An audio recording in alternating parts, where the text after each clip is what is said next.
Hello friends, you are welcome to another video. Today we will talk about advanced snap point settings. I am calling them advanced now because they are not necessarily hard to use, but rather they are to be used every single time you need them.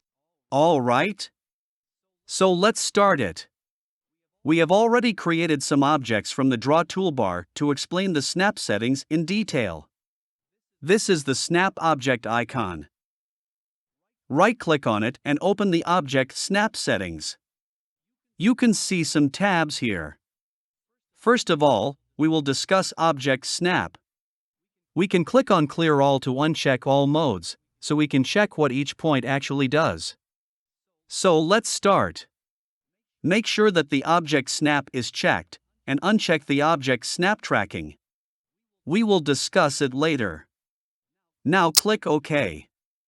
Basically, Object Snap helps us to find the vertex points of existing objects in our drawing. For example, let us check the endpoint from the Object Snap settings. Get the line command. Now we can draw a line starting from any endpoint, located on any existing object. So move the cursor near to any endpoint and click on it. You can see the line is starting from the right location of the endpoint. When we check only at the endpoint, we can't locate other points in our drawing. If we want to start our line from the center of any line, then we make sure to check the midpoint in the Object Snap settings. This is the short way to switch any snap point on or off. Now we enable the midpoint. Pick Line command. As we can see now, we can start our line from the midpoint of any existing line. By using Snap, we can create any type of object at the specific location where we need it. For example, we can draw a polyline, draw a circle, draw an arc, or draw a rectangle. We also use snap points when we use modify commands from the Modify toolbar. For example, let we move this object by snapping. Select Move command, select this object and press Enter button. Now AutoCAD is asking us for a reference point. If I click on this endpoint, this vertex picks out the object. Now I can place the object from one endpoint to another endpoint. Using the same method, we can copy, stretch, rotate, mirror, or scale any object. We have explained all these commands in our AutoCAD 2020 tutorial series. We tried to cover almost all the topics related to every command. Now let's move out to the center point. First, we have to enable the center point of the Object Snap setting. I am unchecking these points to avoid error during snapping. OK, now delete these objects. As you can see now, we can snap the center point of a circle or center point of arc. Now open the Object Snap setting and turn on the Geometric Center. Now we can snap the center point of a geometry, so we can manipulate them by the geometrical center. Our next option is Node. Let's turn it on. Node is basically known as a single point. Mostly node is used on dimensions. Let we create a dimension quickly. If we zoom here, we can see the dimension is starting from the node. So we can snap it to create any object. We have already created some nodes from Draw toolbar. Now let's move to our next setting. First, we will turn on the quadrant option. So now we can snap the quadrant point of any circle, ellipse, or arc. Our next option is an intersection, so let's turn it on. It is basically known as the intersecting point of two different objects. For example, if we draw an intersecting line on this object, Now we can snap the intersection points of these two objects. Our next option is extension. By using this option, we can snap a point located at the root of any line or arch. You can practice it as your own.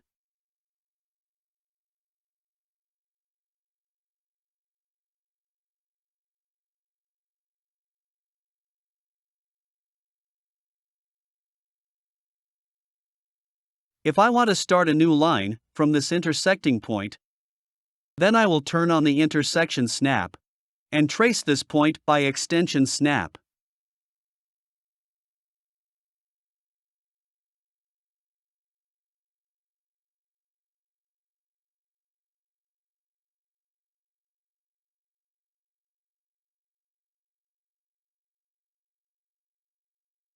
Our next option is the insertion point. Let's turn this on.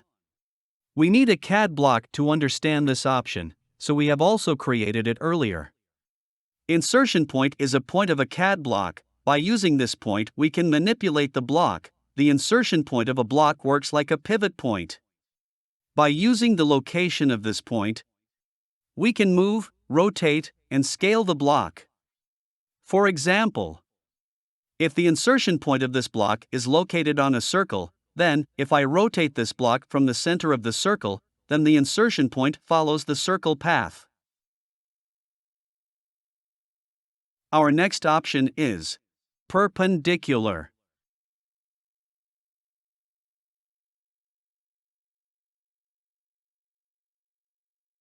I will uncheck the center and check the end point.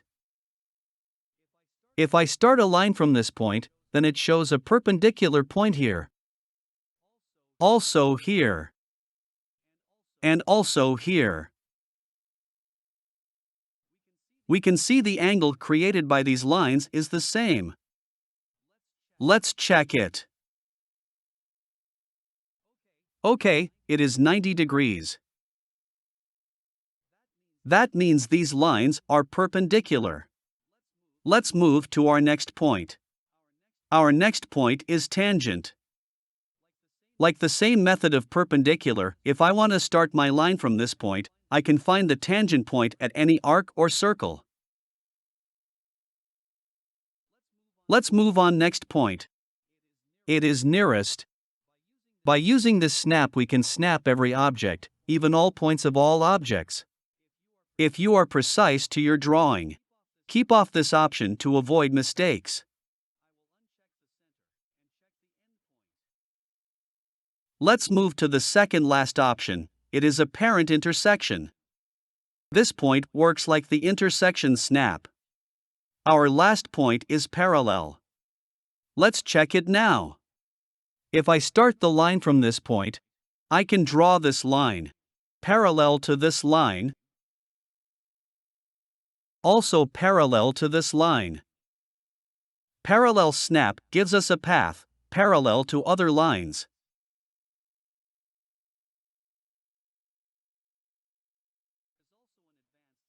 There is also an advanced setting of snap that helps us very much. It is called temporary snap.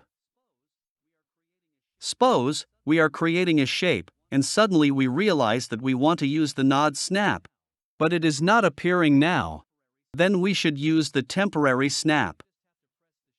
Now we just have to press the Shift button and the right click, then the temporary snap option will arrive. We can choose a single snap to turn it on or off, and now continue working. If you still have any problem according to the snap, kindly write down in the comments section. We will try to answer you as soon as possible. Thanks for watching the video.